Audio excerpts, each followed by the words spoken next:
সবাই কেমন আছেন?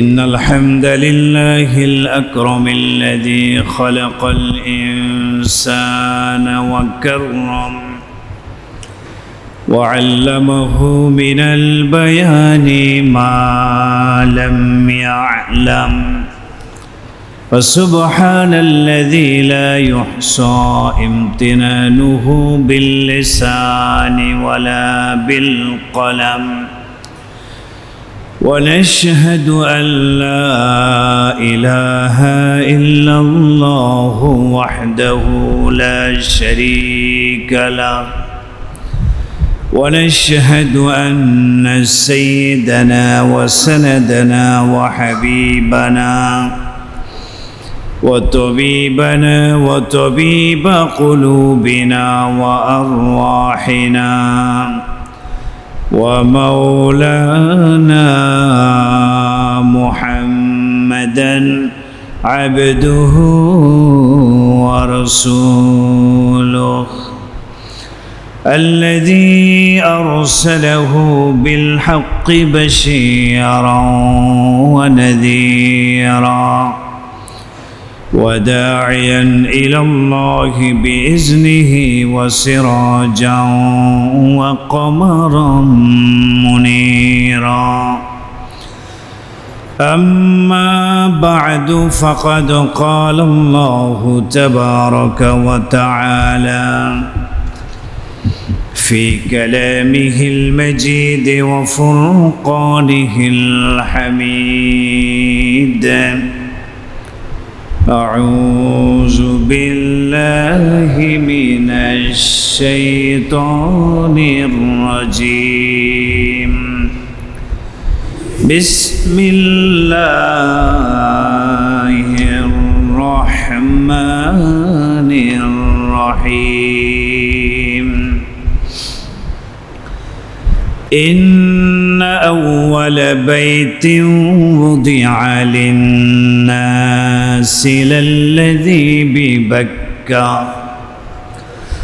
للذي ببكة مباركا وهدى للعالمين فيه آيات بينات مقام إبراهيم ومن دخله كان آمنا ولله على الناس حج البيت من استطاع إليه سبيلا ومن كفر فإن الله غني عن العالمين وعن ابن عمر رضي الله عنهما أنهما قال النبي صلى الله عليه وسلم بني الإسلام على 5 شهادة أن لا إله إلا الله وأن محمدا رسول الله وإقام الصلاة وإيتاء الزكاة والحج وصوم رمضان رواه البخاري ومسلم أو كما قال النبي صلى الله عليه وسلم درود شريف পড়ি اللهم صل على محمد وعلى آل محمد كما صليت على إبراهيم وعلى آل إبراهيم إنك حميد مجيد اللهم بارك على محمد وعلى آل محمد كما باركت على إبراهيم وعلى آل إبراهيم إنك حميد مجيد أستغفر الله الذي لا إله إلا هو الحي القيوم وأتوب إليه لا حول ولا قوة إلا بالله العلي العظيم আলহামদুলিল্লাহ সুম্মা আলহামদুলিল্লাহ। সমস্ত প্রশংসা, সমস্ত স্তুতি মহান রব্বুল আলামিনের আলিশান দরবারে, যেই মহান আল্লাহ রব্বুল আলামিন আমাদেরকে শাওয়াল মাসের শেষ জুমায় সলাতুল জুমা আদায়ের লক্ষ্যে পৃথিবীর সর্বশ্রেষ্ঠ জায়গা, পবিত্রতম স্থান মিরপুরের ঐতিহ্যবাহী কালশি জামে মসজিদে আসার বসার মতো তৌফিক দান করেছেন। আমরা সকলেই মহান মালিকের দরবারে হৃদয়ের সবটুকু ভালোবাসা উজাড় করে দিয়ে কালিমাতুশ শুকর আদায় করে নিচ্ছি। সবাই বলে আলহামদুলিল্লাহ। মোহতারাম হাজরিন, ইসলামের 5টি স্তম্ভের অন্যতম একটি স্তম্ভ খুঁটি হচ্ছে হজ। সারা পৃথিবী জুড়ে হজের প্রস্তুতি আলহামদুলিল্লাহ শুরু হয়ে গিয়েছে। আমাদের দেশে আগামী 19 তারিখ থেকে হজের ফ্লাইট শুরু হতে যাচ্ছে আলহামদুলিল্লাহ। হাজি সাহেবানেরা হজের নিয়ম কানুনগুলো শিখে নিচ্ছে, কিভাবে তালবিয়া পাঠ করতে হবে তালবিয়াটাও মুখস্থ করে নিচ্ছে। সারা পৃথিবীব্যাপী আল্লাহর একাত্মবাদের আওয়াজ তালবিয়ার মাধ্যমে উচ্চারিত হবে। সুবহানাল্লাহ। লাব্বাইক আল্লাহুম্মা লাব্বাইক, সবাই একটু বলি লাব্বাইক আল্লাহুম্মা লাব্বাইক, লাব্বাইক লা শারীকা লাক লাব্বাইক, ইন্নাল হামদা ওয়ান নি'মাতা লাক ওয়াল মুলক লা শারীকা লাক। এই তালবিয়ার আওয়াজে সারা পৃথিবী জুড়ে আল্লাহর একাত্মবাদের ধ্বনি উচ্চারিত হবে ইনশাআল্লাহ। হজের প্রস্তুতি চলছে। যারা হজ ব্রত পালন করতে আসবে, আল্লাহ তাআলা যাদেরকে কবুল করেছেন, বাইতুল্লাহতে পৌঁছে আল্লাহর ঘর দেখবে, জিয়ারত করবে, তাদের ফজিলত কি। আর যারা সামর্থ্য থাকার পরও হজ ব্রত পালন না করে গড়িমসি করে, তাদের শাস্তি কি। হজের গুরুত্ব, তাৎপর্য এবং হজের ইতিহাস সম্পর্কে হজের মাসে কিছু আলোচনা আমাদের মাঝে হওয়া দরকার। কি বলেন, ঠিক না? যদিও আমরা সবাই হজের সামর্থ্যবান না, তাই না?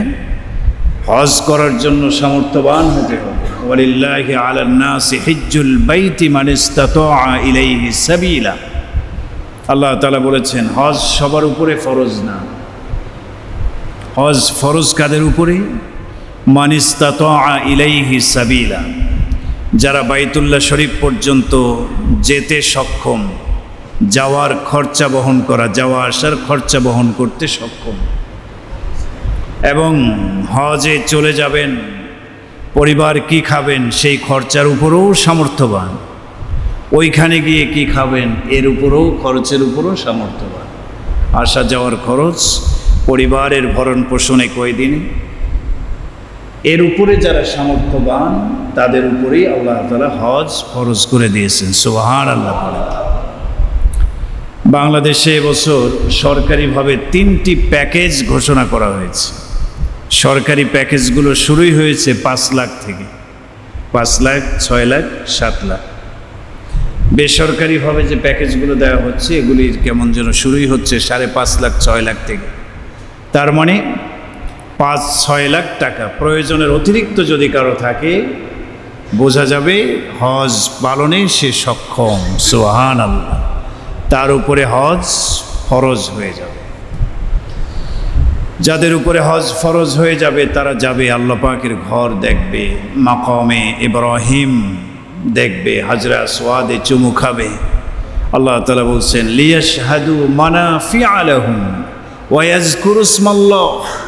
তারা আল্লাহ তাআলার বিশেষ বিশেষ আল্লাহর পক্ষ থেকে নিদর্শনগুলি তারা নিজের চোখে দেখবে, অবলোকন করবে এবং আল্লাহ তাআলার শুকর আদায় করবে। সুবহানাল্লাহ।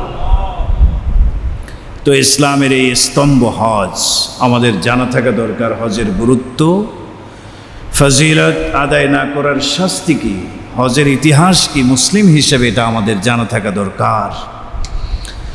সম্মানিত মুসল্লিয়ানে কেরাম, আজকে এ বিষয়ে আলোচনা হবে। কয়েকটি পয়েন্টে আমরা আলোচনা করার চেষ্টা করব।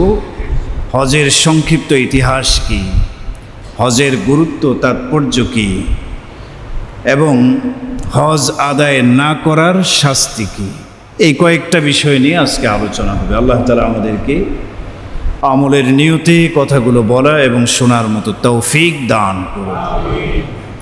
হজের ইতিহাস শুরু হয়েছে কোথা থেকে? যদি আমরা সিরাতের কিতাব তালাশ করি, কোরআন হাদিস পড়াশোনা করি, অধ্যয়ন করি, আমরা জানতে পারবো হজের এই কার্যক্রম, হজ ব্যবস্থাপনাটা এটা শুরু হয়েছে হজরতে ইব্রাহিম আলাইহিস সালাম থেকে। সুবহানাল্লাহ পড়ে। যদিও ইব্রাহিম আলাইহিস সালামেরও বহু পূর্বে বাইতুল্লাহ ছিল, কাবা ঘর ছিল এবং তার তাওয়াফও ছিল, কিন্তু হজের আনুষ্ঠানিকতা এবং আল্লাহ পাকের পক্ষ থেকে যে নির্দেশ আসছে, এই নির্দেশনা আল্লাহ দিয়েছেন কাকে? ইব্রাহিম আলাইহিস সালামকে। সূরা হজের মধ্যে আল্লাহ বলছেন, ওয়াজ্জিন ফিন-নাসি বিল-হজ্জ, ইব্রাহিম পৃথিবীর মানুষের কাছে হজের এলান দাও, ঘোষণা দিয়ে দাও। সুবহানাল্লাহ। তুমি দাওয়াত দিয়ে দাও হজের। তো ইব্রাহিম আলাইহিস সালাম দাওয়াত দিয়েছিলেন এবং ইব্রাহিম আলাইহিস সালামের থেকেই হজের এই সিস্টেম, এই ব্যবস্থাপনা আল্লাহ তাআলা চালু করেছেন। সুবহানাল্লাহ। যদিও হজ যেই একটি ঘরকে কেন্দ্র করে, মূল হজের মূল হচ্ছে বাইতুল্লাহ, হজের এই আনুষ্ঠানিকতার প্রাণ কেন্দ্র কি বলেন? বাইতুল্লাহকে ঘিরে হজের কার্যক্রম। এই বাইতুল্লাহ কিন্তু ইব্রাহিম আলাইহিস সালাম থেকে এর সূচনা হয়নি, বরং ওনারও বহু আগে। এবং বলতে গেলে হজরতে আদম আলাইহিস সালামের সৃষ্টিরও বহু আগে আল্লাহ তাআলা এই পৃথিবীতে সর্বপ্রথম একটি ঘর বানিয়েছিলেন, যেই ঘরটির নাম বাইতুল্লাহ। সুবহানাল্লাহ। কাদের মাধ্যমে বানিয়েছেন? ফেরেশতাদের মাধ্যমে। ডিজাইন কি হবে ঘরের? ঘরের জমিনে যে বাইতুল্লাহ নির্মাণ আল্লাহ তাআলা করছেন ফেরেশতাদের মাধ্যমে, এটার ডিজাইন কোন আদলে হবে আল্লাহ তাআলা বলে দিয়েছেন। আসমানে আমার যে ঘর আছে বাইতুল মামুর, ওই বাইতুল মামুর তো সপ্তম আকাশের উপরে, ওই ঘরের তাওয়াফ করে ফেরেশতারা আসমানে, এবং প্রতিদিন 70,000 নতুন নতুন ফেরেশতা তাওয়াফ করে। যারা জীবনে একবার তাওয়াফ করেছে, কিয়ামতের আগ পর্যন্ত তারা নতুনভাবে তাওয়াফ করার সুযোগ পাবে না। আবার নতুন 70,000 প্রতিদিন এভাবে নতুন নতুন ফেরেশতারা তাওয়াফ করে। সুবহানাল্লাহ। তো আল্লাহ তাআলা ফেরেশতাদেরকে বললেন, ওই বাইতুল মামুরের সোজা বরাবর নিচে পৃথিবীর মিডল ইস্টে বাইতুল মামুরের মতো করে জমিনে একটি ঘর নির্মাণ করো, বাইতুল্লাহ। সুবহানাল্লাহ। তাহলে এটার প্রথম নির্মাতা কে? ফেরেশতারা। নির্দেশনা দিয়েছেন কে? আল্লাহ তাআলা। এরপরে আল্লাহ তাআলা আদম আলাইহিস সালামকে সৃষ্টি করলেন। সব ঘটনা, সব ইতিহাস বলা উদ্দেশ্য না, তাহলে তো একদিকেই সময় চলে যাবে, ঠিক না? আল্লাহ তাআলা আদম আলাইহিস সালামকে নির্দেশনা দিলেন, কুল্লাহ বিতু মিনহা জামিআ, জান্নাত থেকে জমিনের দিকে অবতরণ করো, নিচে নেমে যাও। আল্লাহ তাআলার রহমতে আদম আলাইহিস সালাম জান্নাত থেকে সোজা শ্রীলঙ্কার একটি উল্লেখযোগ্য পাহাড়ে অবতরণ করলেন। সুবহানাল্লাহ। এবং হাওয়া আলাইহিস সালাম উনি সৌদি আরবের জেদ্দা নগরীতে তিনি অবতরণ করলেন। সুবহানাল্লাহ। আসলে জিদ্দা নামটা হয়েছে পরে। কেন নামকরণ করা হয়েছে এই জায়গাটার নাম জেদ্দা হিসাবে? কারণ আরবিতে জাদ্দাহ শব্দের অর্থ হলো দাদি এবং নানি। সুবহানাল্লাহ পড়েন। যেহেতু ওই জায়গায় হজরতে হাওয়া আলাইহিস সালাম অবতরণ করেছেন, উনি তো আমাদের মা, এক হিসেবে দাদি, এক হিসেবে নানি। সুবহানাল্লাহ পড়েন। তো এই জন্য এ নামেই ওই জায়গাটার নাম পরবর্তীতে হয় জেদ্দা। সৌদি আরবের বিখ্যাত একটি ব্যবসায়িক কেন্দ্র এবং সামুদ্রিক একটি বন্দর বা এলাকা বলা যায়। যারা হজে গিয়েছেন, জেদ্দাতে সফর করেছেন, সেখানে বলা হয়ে থাকে হাওয়া আলাইহিস সালামের কবরও সেখানে সংরক্ষিত আছে। সুবহানাল্লাহ পড়েন। তো আদম এবং হাওয়া এক এক প্রান্তে অবতরণ করলেন। এরপরে ওনারা হাঁটতে থাকলেন, চলতে থাকলেন। সুবহানাল্লাহ পড়েন।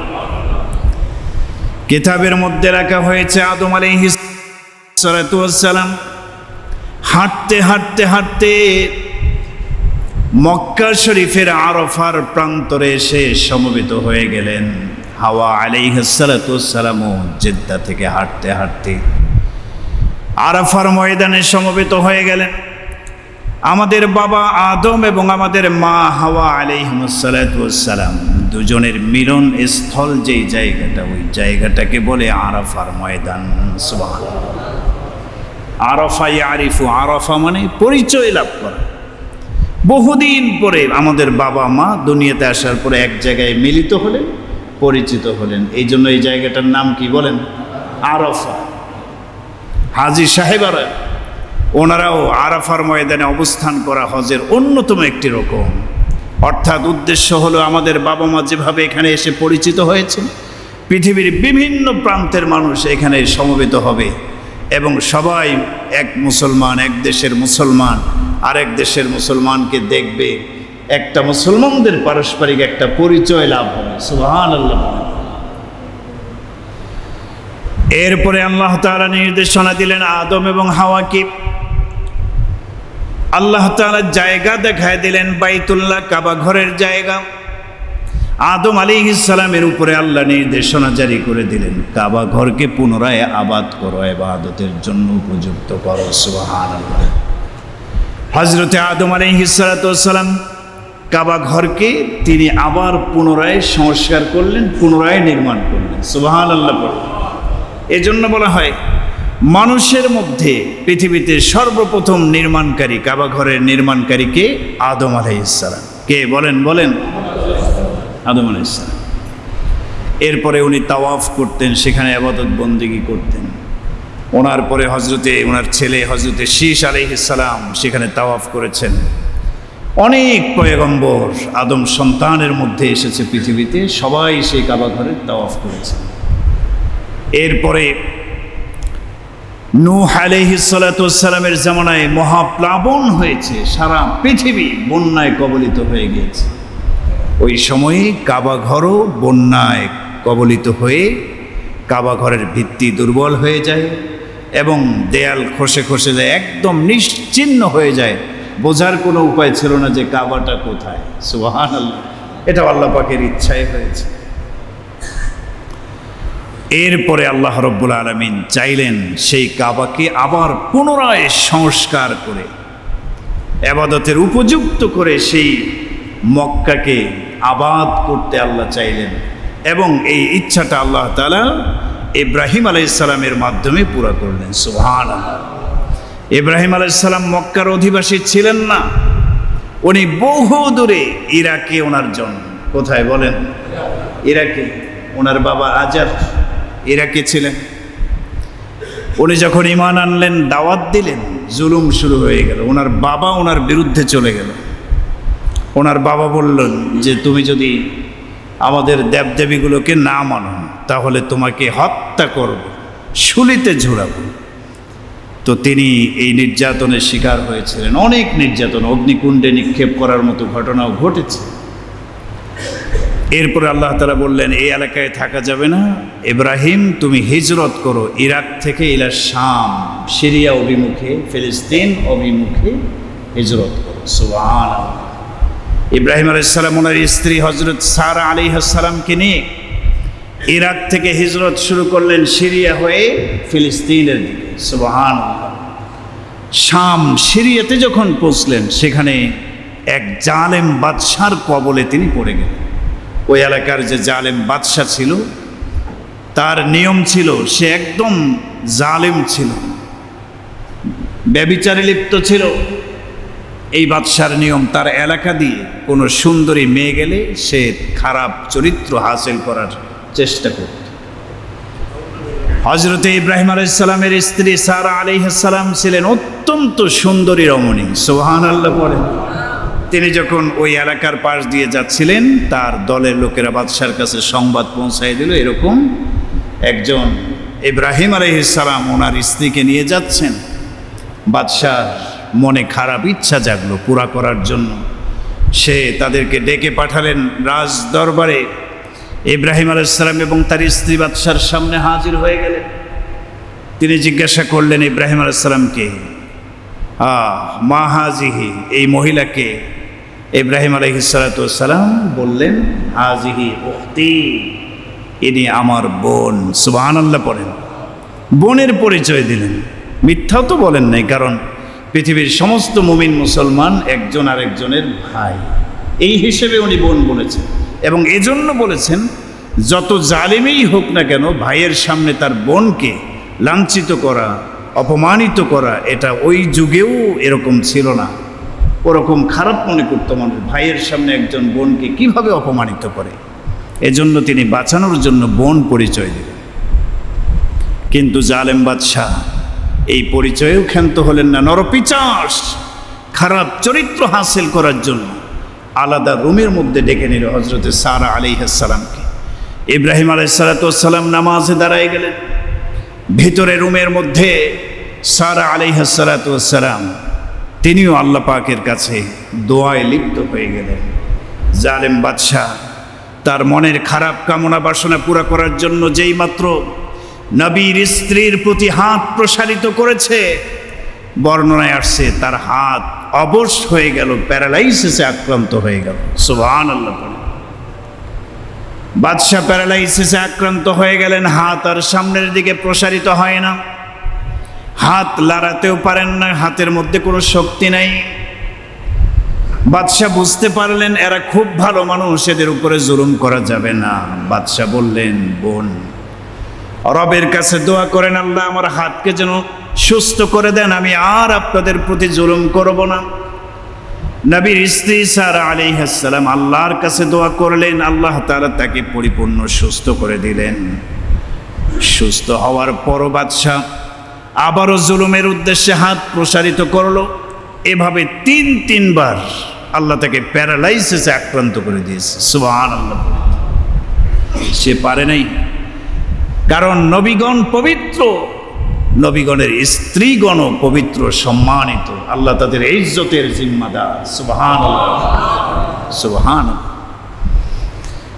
শেষ পর্যন্ত বাদশাহ আফসোস করে বলেছে, বুখারীতে বর্ণনা আসছে, বাদশাহ বলছে, তোমরা আমার কাছে কি মানুষ পাঠিয়েছো না জিন পাঠিয়েছো? আল্লাহই জানে, এ তো মানুষ না জিন মনে হচ্ছে।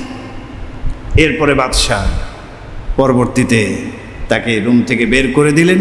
তিনি তার স্বামী ইব্রাহিম আলাইহিস সালামের কাছে আসলেন পবিত্র অবস্থায়। সুবহানাল্লাহ পড়েন। ইব্রাহিম আলাইহিস সালাম আল্লাহ তাআলা শুকরিয়া আদায় করলেন। বর্ণনার মাধ্যমে এই কথা বলা হয়, বিপদে পড়লে নামাজে দাঁড়ায় যান। ইব্রাহিম আলাইহিস সালাম নামাজে দাঁড়ায় গেছেন, তো যারা তার ক্ষতি সাধন করার ইচ্ছা করেছে, আযাবে গ্রেফতার হয়ে গিয়েছে।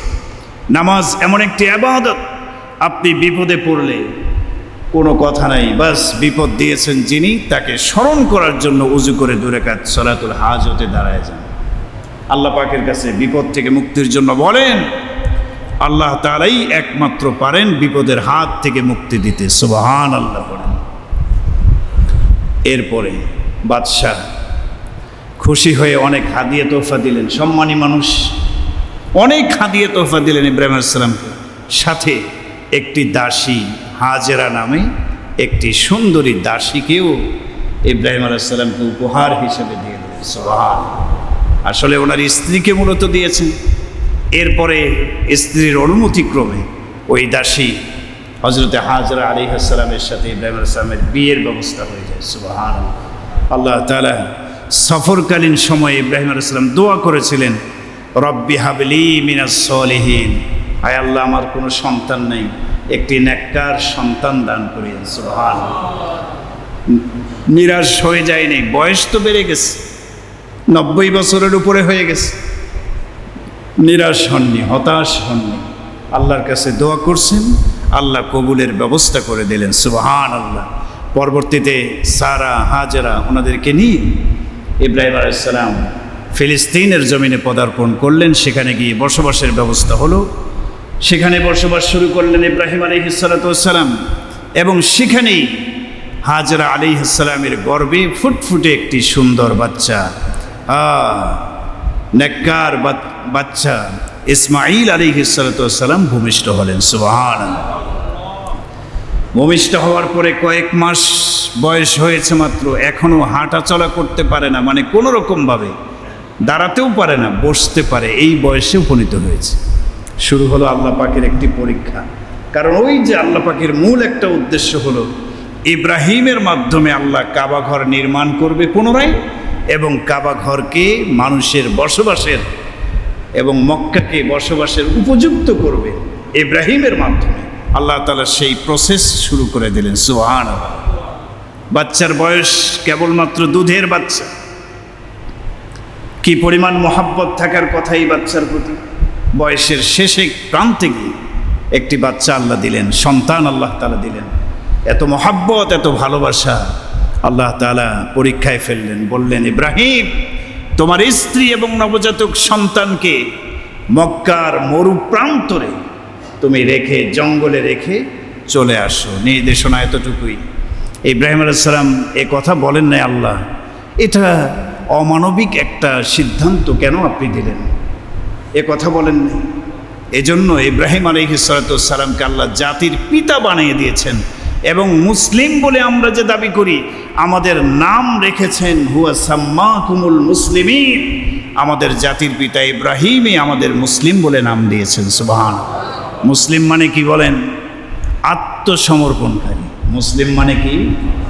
আল্লাহর যখন যে বিধান আসবে এটা মেনে নেওয়ার নাম ইসলাম। যারা মানতে পারবে তারাই মুসলিম।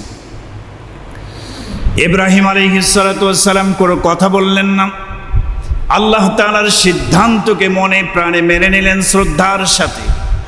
এরপরে স্ত্রী এবং সন্তানকে নিয়ে ফিলিস্তিন থেকে আবার হিজরত শুরু করলেন, আবার রওনা শুরু করলেন। মক্কার মরুভূমির উদ্দেশ্যে রওনা সফর শুরু করলেন।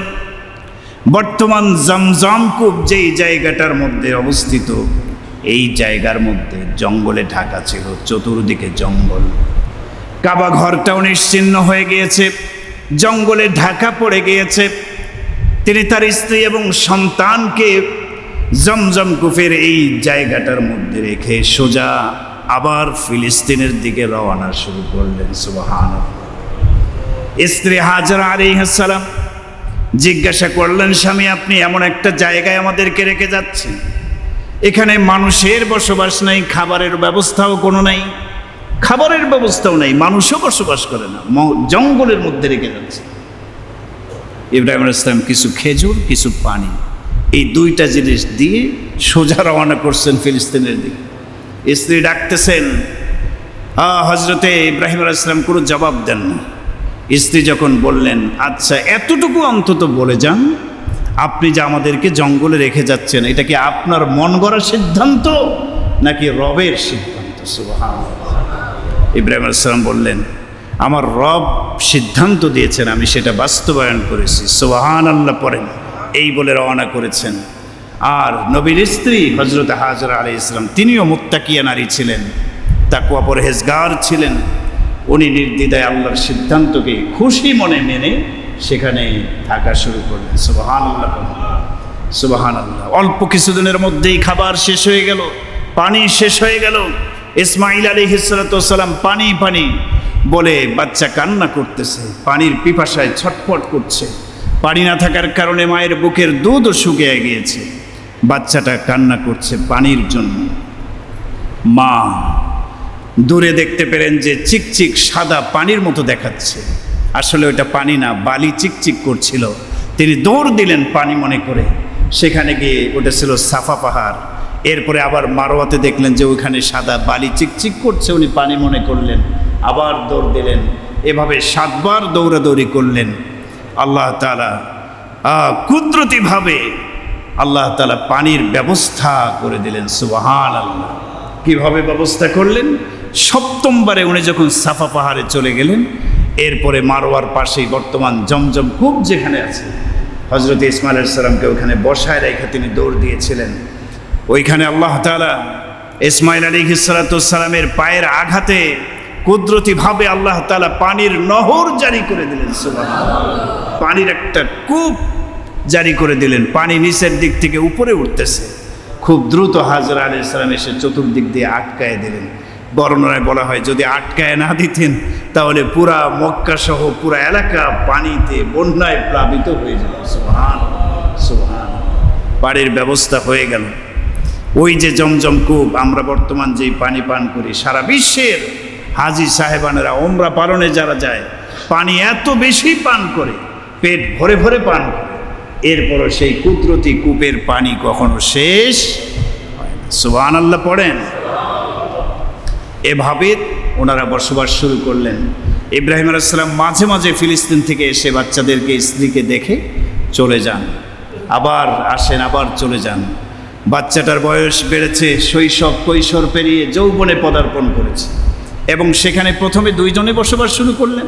এরপরে জুরহুম গোত্র আশপাশেই ছিলেন, ওনারা দেখলেন যে এখানে পানির ব্যবস্থা হয়েছে, ওখানে তো পানির সংকট, তারা এসে আশপাশে বসবাস শুরু করলেন এবং সেখানে তাদের জুরহুম গোত্রের লোকদের দ্বারা এবং হাজরা ইসমাইলের মাধ্যমে পুরা মক্কাটা কেমন যেন আবাদ হয়ে গেল। সুবহানাল্লাহ বলেন, সুবহানাল্লাহ।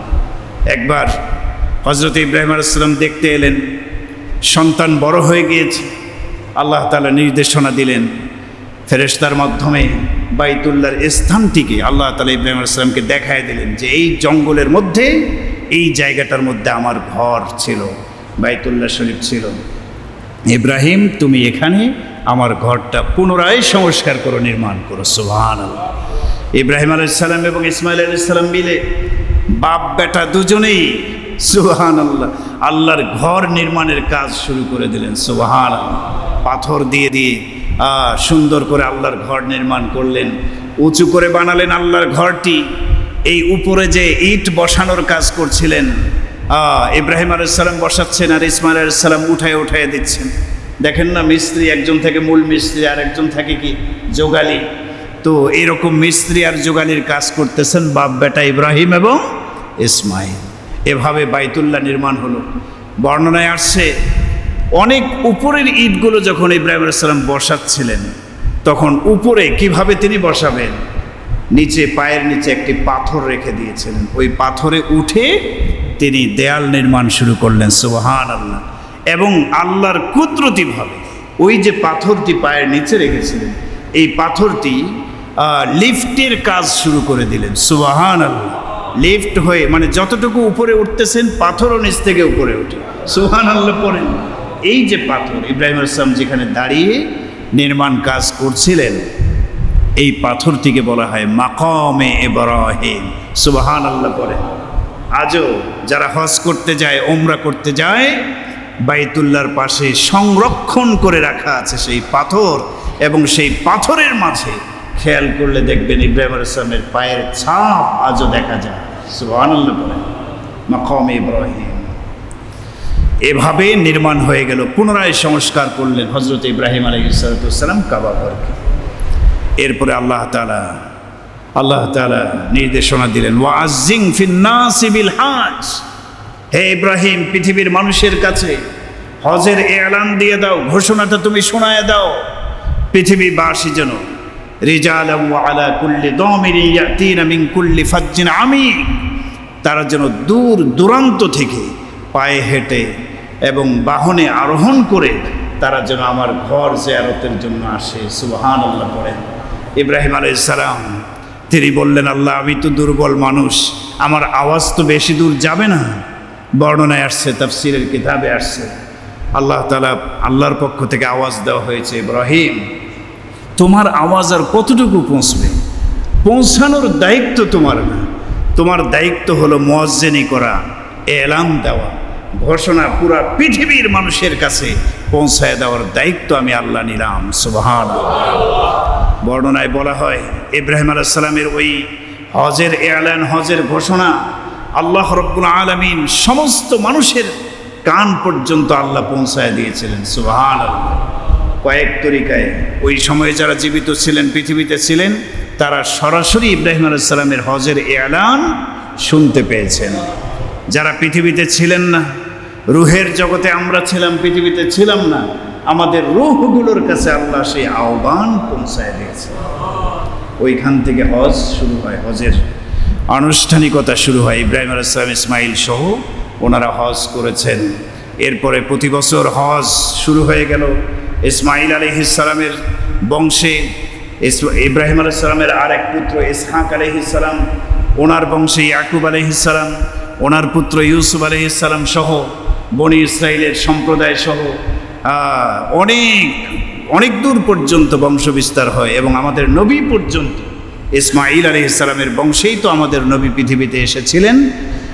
বংশ বিস্তার হয় এবং প্রতি বছর ইব্রাহিমী তরিকায় হজ সম্পাদিত হয়েছিল। সুবহানাল্লাহ পড়েন।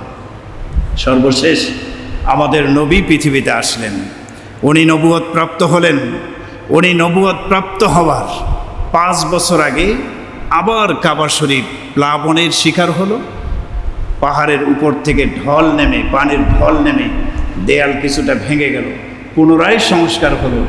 নবীজির নবুয়ত প্রাপ্তির 5 বছর আগে কুরাইশ বংশের মাধ্যমে সম্ভ্রান্ত সম্মানিত ব্যক্তিবর্গের উপস্থিতিতে আবারও পুনরায় কাবাঘর সংস্কার করা হয় এবং সেই কাজে আমাদের নবী, যদিও এই সময় নবী হন নাই, কিন্তু নবী সেই কাবাঘর নির্মাণ কাজে শরীক হয়েছেন। সুবহানাল্লাহ।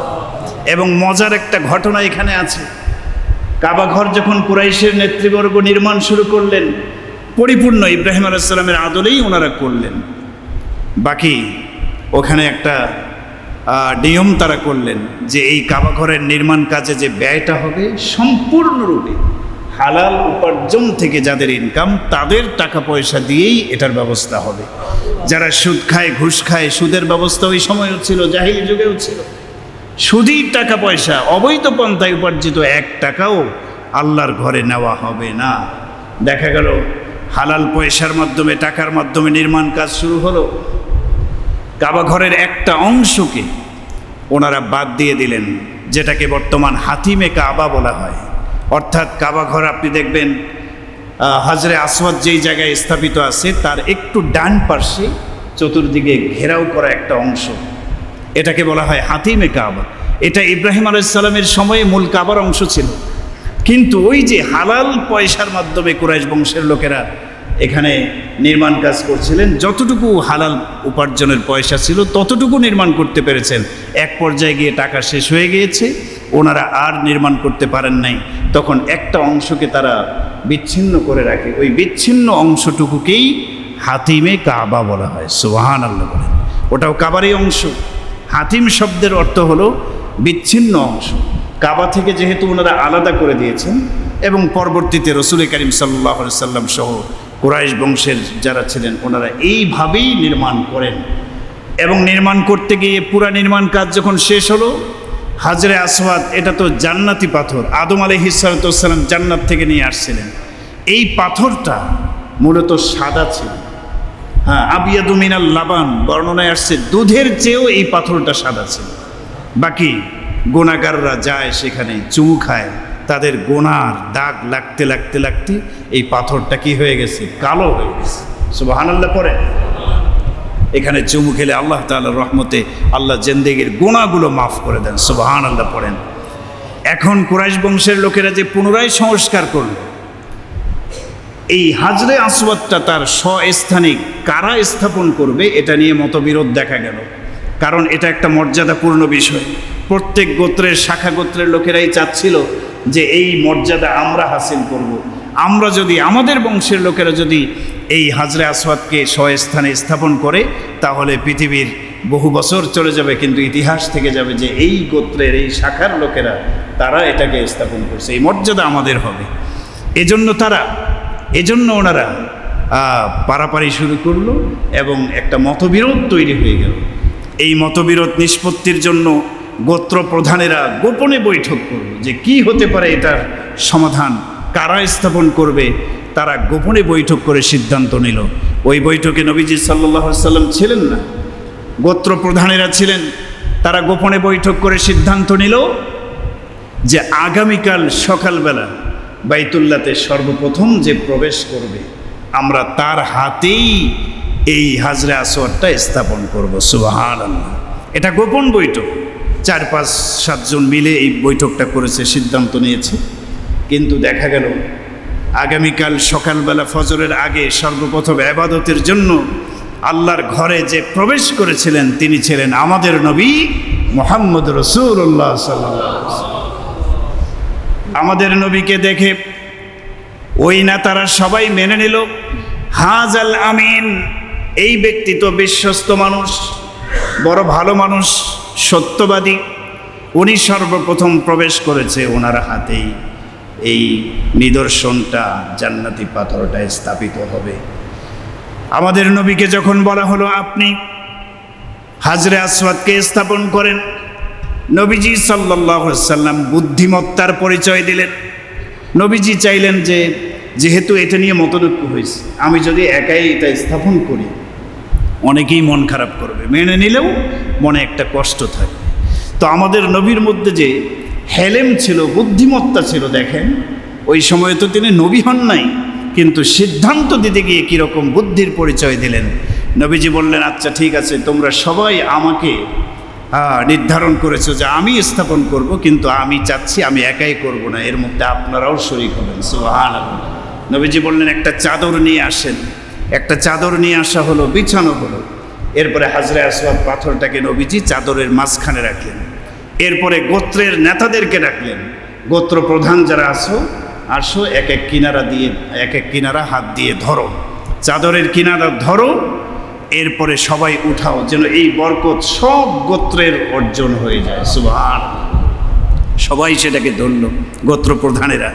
নবীজি সাল্লাল্লাহু আলাইহি সাল্লাম উনি পরবর্তীতে শেষে নিজ হাতে ওটা উঠায়া বর্তমান যে জায়গায় হাজরে আসওয়াদ স্থাপিত আছে এটা আমার রাসূলের হাতে স্থাপিত হয়েছে। সুবহানাল্লাহ বলেন, সুবহানাল্লাহ, সুবহানাল্লাহ।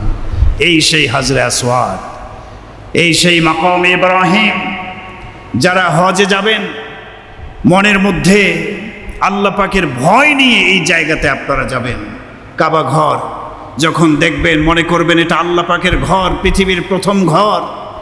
প্রথম দেখার সাথে সাথেই বান্দা যেই দোয়া করবে প্রথম দোয়াটা আল্লাহ কবুল করবেন। সুবহানাল্লাহ। এই জন্য যারা হজে যাবেন বাইতুল্লাহ কাবা ঘর প্রথম যখন দেখবেন এখানে এই মুহূর্তে আপনাকে একটা দোয়া করতে হবে। ওলামায়ে কেরাম বলেন এখানে নির্ধারিত কোনো বিষয়ের জন্য দোয়া না করে সংক্ষিপ্তভাবে যদি কেউ এভাবে দোয়া করে যে আল্লাহ আমি হজে আসছি, বাইতুল্লাহ দেখছি, আলহামদুলিল্লাহ, শুকরিয়া, আমি এখানে হজে থাকা অবস্থায় যা যা আপনার কাছে চাইবো আপনি কবুল করিয়েন। সুবহানাল্লাহ। এই ছোট্ট কথাটা আমি যা আপনার কাছে চাইবো এখানে থেকে আপনি কবুল করিয়েন, এই দোয়াটা যদি কবুল হয় তাহলে পরবর্তীতে আপনি আল্লাহর কাছে যাই দোয়া করবেন সেটা কবুল করবেন কে? আল্লাহ তাআলা। এবছর যারা হজের নিয়ত করেছেন সবাইকে আল্লাহ তাআলা সহি সালামতি হজ ব্রত পালন করার মতো তৌফিক দান করুন। নবীজি বলেছেন মান হাজ্জালিল্লাহ, যে আল্লাহকে খুশি করার জন্য হজ করবে, হজে আসা যাওয়ার পথে সেখানে থাকা অবস্থায় কোনো ধরনের পাপাচারে লিপ্ত হবে না, এবং এই জবান দিয়ে গালিগালাজ মিথ্যা কথা এগুলি বলবে না। আল্লাহ তাআলা রসুল বলেছেন সে ব্যক্তি হজ থেকে ফিরবে নবজাতক সন্তানের মতো পবিত্র হয়ে। সুবহানাল্লাহ। আল্লাহ তার জিন্দেগির সমস্ত গুনাহ খাতাগুলো মাফ করে দেবেন। যে ব্যক্তি হজে যাবে আল্লাহ রাব্বুল আলামিনকে খুশি করার জন্য, দুনিয়ার কোনো মানুষকে খুশি করার জন্য নয়। মানুষ হাজি বলবে, হ্যাঁ হাজি সাহেব আসছে, কথা বলবে না। আপনি হজে যাবেন একমাত্র আল্লাহর নির্দেশ পালনের জন্য, আল্লাহকে খুশি করার জন্য। আল্লাহ রাব্বুল আলামিন সবাইকে ইখলাস নিয়ে হজ করার মতো তৌফিক দান। আসলে সময় শেষ হয়ে গেছে, সামনে ধারাবাহিকভাবে আলোচনা চলতে থাকবে। হজ যাদের সামর্থ্য আল্লাহ দিয়েছেন, সামর্থ্য থাকার পরও যদি হজ কেউ না করে এবং না করা অবস্থায় মারা যায়, রসুল বলেছেন সে কি ইহুদি হয়ে মারা গেল না মুশরিক মুনাফিক হয়ে মারা গেল, আমি এর নিশ্চয়তা গ্যারান্টি দিতে পারছি না। তার মানে হজ না করে মারা গেলে সে হয়তো ইমানহারা হয়েও মারা যেতে পারে, মুনাফিক হয়েও মারা যেতে পারে। এজন্য কঠিন শাস্তি। যারা হজ আদায় করবে না তাদের জন্য রয়েছে কঠিন শাস্তি আল্লাহ পাকের নির্দেশ অমান্য করার কারণে। এজন্য প্রিয় ভাই, যদি আপনার উপরে হজ ফরজ হয়ে থাকে, কি পরিমাণ অর্থ থাকলে, এটা তো শুরুতেই বলা হলো। বর্তমান যে ফ্লাইট শুরু হচ্ছে, যারা হজের অ্যাপ্লিকেশন করেছেন 6 থেকে 7 লক্ষ টাকা, 6 থেকে 7 লক্ষ টাকা ওনাদের ব্যয়।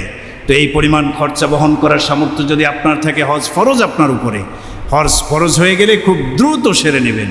ছেলে মেয়েকে বিয়ে দিবেন, পড়াশোনা শেষ করবে, আপনি পেনশনের টাকা পাবেন, এরপরে গিয়ে হজ করবেন, পেনশন পাবেন। আপনি কি জীবিত থাকবেন কোনো গ্যারান্টি আছে?